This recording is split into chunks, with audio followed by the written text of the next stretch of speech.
C'est sans aucun doute l'un des plus gros, si ce n'est le plus gros chantier actuel en Guyane, le pont du Larivot, le doublement du pont du Larivot, puisqu'on rappelle qu'un pont supplémentaire est en train d'être construit à côté de celui qui existe actuellement, avec l'objectif à terme d'améliorer la circulation, puisqu'aujourd'hui environ 20 000 véhicules traversent tous les jours la rivière de Cayenne. Les travaux ont commencé. Pour en parler, Guillaume Benayoun est avec nous ce matin. Bonjour. Bonjour. Et bienvenue sur Radio Pays. Guillaume Benayoun, vous êtes le responsable de la maîtrise d'œuvre sur le projet du pont du Larivot. Je le précise à nos auditeurs pour que tout soit clair, on ne discutera pas du projet en tant que tel, ça on l'a déjà fait, et ça c'est surtout du ressort des services de l'État. Vous, c'est vraiment pour la partie travaux que vous êtes avec nous ce matin. D'ailleurs, maître d'œuvre, on va commencer par là, c'est quoi exactement, c'est quoi votre métier, votre fonction sur ce projet du Larivot ?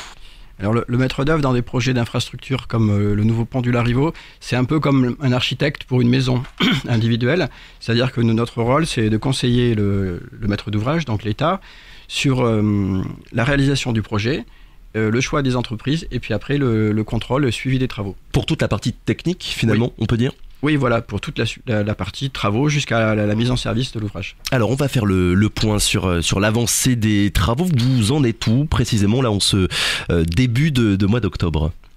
Alors, donc les travaux préparatoires ont démarré cette année. Oui. Donc, il y a eu...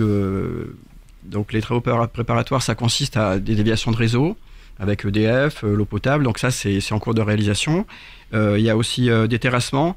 Et puis une partie du giratoire qui va être réalisée en rive gauche de la rivière de Cayenne. Donc il y a toute une coordination avec les déviations de réseau et puis ce giratoire. Et on a démarré récemment, donc là au mois de septembre, le remblai d'accès du pont. C'est-à-dire que le pont il va démarrer par une partie en terre, on va dire, côté rive droite. Donc là les terrassements ont démarré il y a quelques semaines. Et ces terrassements, c'est bien ce qu'on voit du coup de part et d'autre avec ces parties qui ont été déboisées en quelque sorte. Exactement. Et ça va servir à quoi en fait ? C'est pour la future connexion, c'est ça, du pont vers la route ? C'est un peu la rampe d'accès au pont, si vous voulez. Ça va être des remblais qui vont faire 4-5 mètres de haut, qui vont arriver jusqu'au début de l'ouvrage, ce qu'on appelle la culée. Et là en ce moment quand on traverse le pont, on va dire dans le sens Cayenne-Macouria, sur la droite on voit une espèce de plateforme, on dirait d'ailleurs une espèce de plateforme pétrolière. Ça sert à quoi exactement ? C'est la base en fait de ce remblai d'accès. Donc c'est une base technique parce qu'on est sur un sol qui est quand même très difficile puisque on est en zone de mangrove et donc c'est des sols qui sont de mauvaise qualité. Il y a donc ce qu'on appelle des sols compressibles, c'est-à-dire que quand on vient les charger, ils vont tasser. Oui. Donc il y a toute une technique de consolidation de ces sols et de réalisation pour pouvoir maîtriser ces tassements et arriver à ce qu'on ait un remblai stable pour pouvoir démarrer après j'avais proprement dit le génie civil, le béton du pont. Du pont. Donc ça c'est vraiment pour ce qu'on appelle les travaux préparatoires. Voilà. Pour les travaux du coup en tant que tel de génie civil, ça va débuter d'ici combien de temps à peu près ? Alors ça a déjà débuté mais on le voit pas puisque c'est au port du Larivot. Alors, ce qu'il faut comprendre, c'est que le pont, il a une technique particulière de réalisation, puisque on a évidemment un obstacle naturel qui est majeur, c'est la rivière de Cayenne à franchir. Donc, il y a une technique qui est particulière, c'est-à-dire que donc le pont, il comprend 19 piles en rivière et deux culées. Donc, ça fait 21 appuis à faire, je dirais, dans des conditions fluviales, quoi, et maritimes et fluviales, puisqu'on n'est pas loin on est dans la zone d'estuaire. Oui. Donc ça c'est vraiment les piliers en fait, les futurs piliers qui vont supporter ensuite ce qu'on appelle le tablier, donc la structure sur laquelle on viendra rouler. Exactement. Donc il y a deux chantiers. Il y a un premier chantier d'appui. Donc les appuis, les piles en rivière, donc au milieu de la rivière de Cayenne, là où il y a suffisamment de tirants d'eau, ils vont être réalisés par des moyens nautiques, c'est-à-dire avec des barges. Des barges, c'est un peu, c'est des plateformes un peu, ce qu'on peut voir sur certains chantiers, c'est des grandes plateformes de travail et qui vont être alimentées depuis le port du Larivot. Donc c'est pour ça qu'en ce moment, il y a des installations qui sont en cours au port du Larivot où on va créer un ponton comme un quai provisoire qui va permettre aux bateaux de faire les allers-retours entre ces barges de travail qui sont au niveau des appuis et puis le port du Larivot pour amener le matériel, le ferraillage, le béton, les tubes, etc. Et puis au niveau des... donc ça c'est pour le centre de la rivière, là où il y a de l'eau, il y a suffisamment de terrain d'eau. au niveau des berges de la rivière, on va créer un pont provisoire de chaque côté, ce qu'on appelle des estacades. Donc il y a l'estacade rive droite et rive gauche, qui vont permettre de réaliser... donc c'est un pont provisoire qui est parallèle au pont définitif, qui vont permettre de réaliser depuis la terre les appuis dans les zones où il n'y a pas suffisamment d'eau pour y aller en bateau, en quelque sorte. Voilà, donc ça c'est vraiment des projets, des techniques qui sont très particulières pour ce genre d'ouvrage. Et ces estacades, ces ponts provisoires, une fois que le pont sera réalisé, ils seront démontés. Et après ces ponts provisoires, du coup, ils seront faits en quoi? Quel matériau? Alors c'est ce qui est en train d'être réalisé en travaux préparatoires au niveau du port du Larivot. Donc en gros c'est des tubes métalliques qui sont battus. Donc, et par-dessus, on met une structure métallique et des plaques de béton. Donc c'est ce qui est en cours de travaux au port du Larivot. Pour servir finalement de rampe d'accès, c'est bien ça, à la future zone qui va être aménagée. Pour qu'ils puissent par exemple se positionner dessus et avoir accès directement aux piles qui sont à quelques mètres. Donc pour résumer, plusieurs zones d'activité. Il y aura donc la zone où il y aura le futur pont, ce quai provisoire au niveau du port du Larivot, et ensuite vous me disiez qu'il y aura aussi une usine juste à côté, c'est bien ça, pour s'occuper des pièces préfabriquées. Voilà, alors le choix qui a été pris par l'État, et puis c'est de faire un ouvrage de haute qualité au niveau du béton, et puis aussi c'est un choix environnemental. Donc ce qui a été pris comme choix, c'est de faire un pont qui est... Le tablier va être préfabriqué, c'est-à-dire qu'on ne va pas le réaliser au-dessus de l'eau, parce qu'au niveau... oui, de tous les déchets, de tous les détritus qui peuvent aller dans l'eau. Voilà, donc au niveau environnemental, c'est beaucoup plus favorable, et puis ça permet de faire des bétons à terre de meilleure qualité. Donc il y a une usine de préfabrication qui va être créée en rive droite au niveau de la zone de Cogno-Larivot. Donc là c'est une zone qui est déforestée actuellement, pour faire une usine de préfabrication. Donc c'est vraiment là, on n'est plus dans les activités de travaux publics classiques, c'est vraiment c'est un peu plus industriel, on va dire. Donc là on va fabriquer le pont, il va être découpé en tranches. Oui. Donc on va dire ce qu'on appelle des voussoirs. Donc qui font à peu près 3 mètres, 3 mètres 60, qui font à peu près 40 tonnes chacun. Et donc ces voussoirs seront réalisés dans cette usine et ils vont être acheminés au fur et à mesure sur le chantier. Donc depuis la rive droite et depuis ces fameuses rampes d'accès, les fameux remblais d'accès, on va amener les voussoirs vont être positionnés à pied d'œuvre à l'aide d'une immense poutre de lancement. Donc c'est une charpente métallique qui fait 140 mètres de long et qui va s'appuyer sur les premiers appuis qui vont être réalisés et puis qui vont amener qui vont distribuer ces voussoirs. Ils vont être accrochés sur la poutre et puis ils vont être amenés et fixés à pied d'œuvre. Oui, pour venir tracter en fait les pièces qui seront moulées au niveau du sol vers le pont qui va être construit petit à petit. Voilà, elles vont être suspendues sous la poutre en fait. Elles vont être suspendues et elles vont être amenées à pied d'œuvre ou là elles vont être assemblées avec l'aide de câbles de précontrainte. Donc ça c'est pour l'infrastructure en tant que telle du pont, mais avant d'arriver à ça, il faudra évidemment s'occuper des fondations. Là, comment est-ce que ça va se passer? Vous me disiez que ça n'était pas un sol classique et habituel que celui qu'on trouve sous la rivière de Cayenne. Il va être difficile à forer, notamment avec une pierre qui est très très compacte et très dure. Voilà, donc ce qu'on appelle le substratum rocheux, donc c'est un peu c'est la roche mère, et il y a une caractéristique guyanaise. Ce sol, en fait, c'est du rocher. Il est très dur. Il est irrégulier, c'est-à-dire qu'il y a des collines, il y a des fosses, donc il y a des creux et des pleins. Et aussi, il est abrasif. C'est-à-dire qu'il y a des passes de quartzite qui rendent ce rocher très, très, très, très abrasif. Donc, pour aller ancrer les pieux, donc qui supportent le pont dans ce rocher, c'est quand même un challenge technique qui va être très, très, très, très compliqué. C'est le plus compliqué d'ailleurs, c'est la partie la plus compliquée de tout ce projet, les fondations finalement et la partie forage dans cette pierre. C'est une des parties la plus compliquée, mais effectivement, une fois que les fondations seront coulées, les piles réalisées, après on sera dans la réalisation du tablier, ça sera plus un processus entre guillemets industriel, donc bien mieux maîtrisé. Donc là, ça va être une étape importante du projet qui va démarrer donc à partir de janvier de l'année prochaine, du début de l'année prochaine. On voit d'ailleurs, il y a une barge qui est actuellement dans la rivière de Cayenne, c'est pour faire des sondages en fait. D'accord. Donc ça c'est une petite barge. Les barges qui vont venir après sont beaucoup plus grosses. Donc ça c'est pour faire des sondages pour pour essayer de définir précisément au droit de chaque pile la géométrie de ce rocher. Et une barge du coup sur laquelle il y aura une machine qui viendra forer petit à petit, c'est bien ça le sol pour accueillir ensuite les fondations. Voilà, exactement. Donc les barges qui seront pour faire ces fondations vont recevoir des grandes grues qu'on peut apercevoir déjà au niveau du port du Larivot. Donc c'est des grues à chenilles, c'est des grues de 100 tonnes. Et donc ça c'est des barges qui sont très importantes. Et c'est ce type de machine qu'on vient fabriquer et lever toutes les pièces. Donc on commence par déjà descendre des tubes, des grands tubes de 1,60 m de diamètre jusqu'au rocher. Et à l'intérieur de ce tube, une fois qu'il sera vidé, on va descendre une machine très particulière qui va permettre de forer le rocher. Donc c'est ce qu'on peut donner l'image d'un tunnelier vertical. Et une fois que ce rocher on a pénétré dans le rocher, sur 3 mètres de profondeur environ, on va bétonner ce pieu. Et ça servira ensuite d'appui pour les pieds du pont, en quelque sorte. Voilà, exactement.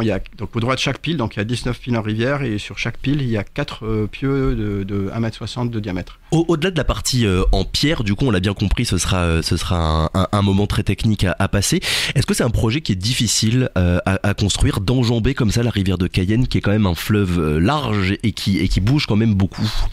Oui, c'est ce que je disais tout à l'heure. Donc c'est un obstacle naturel qui est important, et là on a affaire à des technologies et des techniques de réalisation de ponts qui sont adaptées et qui sont exceptionnelles, quoi. On est vraiment dans un ouvrage qui est ce qu'on appelle non courant, qui est exceptionnel et qui nécessite l'emploi de technologies qui sont très coûteuses. Donc tous ces ponts provisoires, ces barges, etc., ça représente, je dirais, une part non négligeable du coût total de l'opération. Oui, il y a le pont en tant que tel, voilà, et tous les à côté finalement qui permettent, voilà, la construction de ce projet. Je vais juste donner quelques chiffres pour poursuivre ce que vous avez commencé à dire, parce que c'est quand même un énorme chantier, une énorme infrastructure. Ça va coûter 125-127 millions d'euros. Les chiffres ne sont pas toujours les mêmes pour un pont qui va mesurer plus d'1 kilomètre, 1300 mètres à peu près. Est-ce qu'on en construit beaucoup ailleurs en France, Guillaume Benayoun, des ponts aussi longs, ou bien pour vous, en tant que maître d'œuvre, c'est quand même un projet assez exceptionnel? Non, c'est un projet exceptionnel. Des ponts de plus d'1 kilomètre de long en France, il y en a très peu. Je pense que quand il sera en travaux, ça sera un des plus grands ponts en travaux en France. Voilà, c'est lié à la largeur de l'obstacle naturel. Donc des rivières en France de plus d'1 kilomètre de large, il n'y en a quand même pas beaucoup. Et vous me disiez d'ailleurs que certaines entreprises qui vont travailler sur le pont du Larivot travaillaient également sur la route du littoral qu'on a vu à La Réunion. Alors là, projet encore plus grand que celui du pont du Larivot, mais donc des personnes qui sont habituées finalement à travailler sur des projets aussi importants et aussi difficiles. Oui, c'est exact. Donc l'entreprise qui a été retenue, c'est l'entreprise d'Audin Compton-Bernard, qui est un des majors du BTP en France et qui est un spécialiste de ces grandes structures et qui a effectivement travaillé sur le projet de la route du littoral à la Réunion. Donc il y a aussi un savoir-faire qui est important et qui est nécessaire pour ce genre d'ouvrage. On ne peut pas improviser ce genre il faut avoir le matériel, les connaissances techniques, les méthodologies. Il y a beaucoup de préparation et de réflexion. En fait, tout est pensé à l'avance. Oui.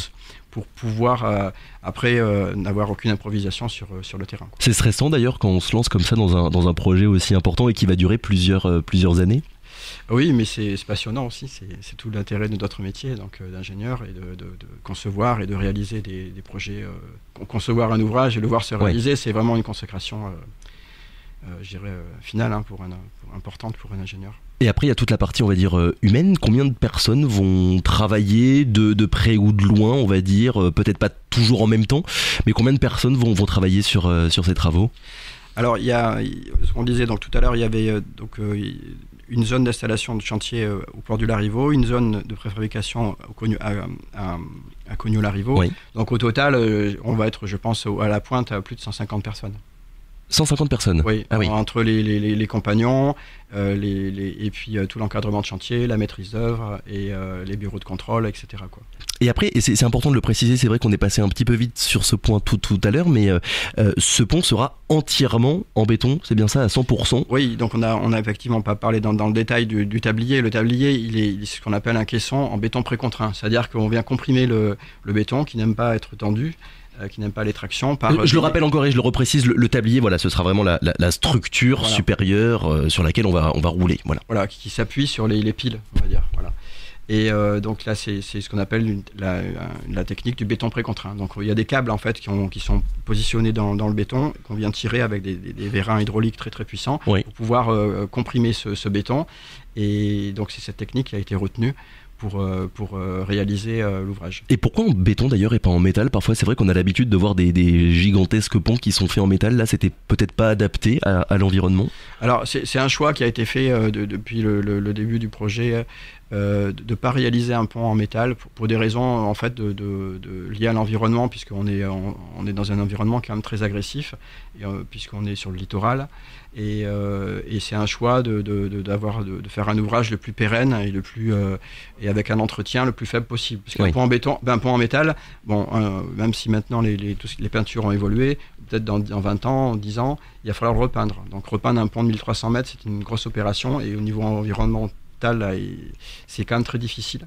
On peut pas, faut maîtriser tous les rejets de peinture. Donc là, c'est ce choix-là qui a été fait. Donc le choix a été fait de faire du béton de très haute qualité et pour offrir, je dirais, un pont qui va durer très longtemps. Très longtemps, c'est combien de temps d'ailleurs la durée de vie d'un pont comme celui-là? C'est combien de temps? En théorie, la durée de conception, c'est 100 ans. Voilà. Avec, je suppose, de temps en temps, évidemment, des travaux quand même de rénovation sur certaines zones, certaines parties. Donc effectivement, il y a des travaux d'entretien qui sont prévus, mais c'est pas des travaux, je dirais, qui sont importants. Donc on devrait pouvoir maintenir cet ouvrage quand même le plus longtemps possible. Sur les dates, la date de livraison du projet du pont, au départ c'était 2024, maintenant il me semble avoir entendu plutôt 2025. Vous confirmez à peu près ces dates-là? Le génie civil va démarrer début proprement dit début de l'année prochaine, donc effectivement on est plutôt sur du 2025 là maintenant. Et la saison des pluies, est-ce que vous pensez qu'elle va risquer, on va dire, de limiter et de ralentir l'évolution des travaux? Alors effectivement, c'est une contrainte importante du climat guyanais et c'est une difficulté qu'il va falloir maîtriser. Pour les travaux de terrassement, on essaye de mettre le paquet pendant la saison sèche. Oui. Après, les travaux de génie civil sont un peu moins sensibles aux intempéries, mais on ne va pas bétonner sous une pluie battante, par exemple. Donc effectivement, c'est un aléa de plus sur ce chantier-là qui peut contribuer à faire varier un peu le délai, quoi. En tout cas, si j'ai bien compris, le pont ne va pas être relié petit à petit, tout va vraiment se faire du côté Cayenne, c'est bien ça? Alors, l'ouvrage est construit depuis la rive droite. Ouais. C'est-à-dire que dessus ce remblai d'accès qui a démarré, il va être réalisé à l'avancement. On va réaliser travée par travée depuis la rive droite jusqu'à atteindre la rive gauche. Et après, pour qu'on puisse, en tant que spectateur, parce que du coup tout le monde roule quand même sur le pont actuel du Larivot, pour qu'on puisse un petit peu comprendre et suivre l'avancée des travaux, là, la prochaine étape qu'on va pouvoir tous observer et comprendre, ce sera quoi dans les mois qui viennent? Ce sera vraiment ces piliers qui vont sortir de l'eau progressivement? Progressivement, vous allez voir ces barges-là qui vont arriver en rivière à partir de l'année prochaine.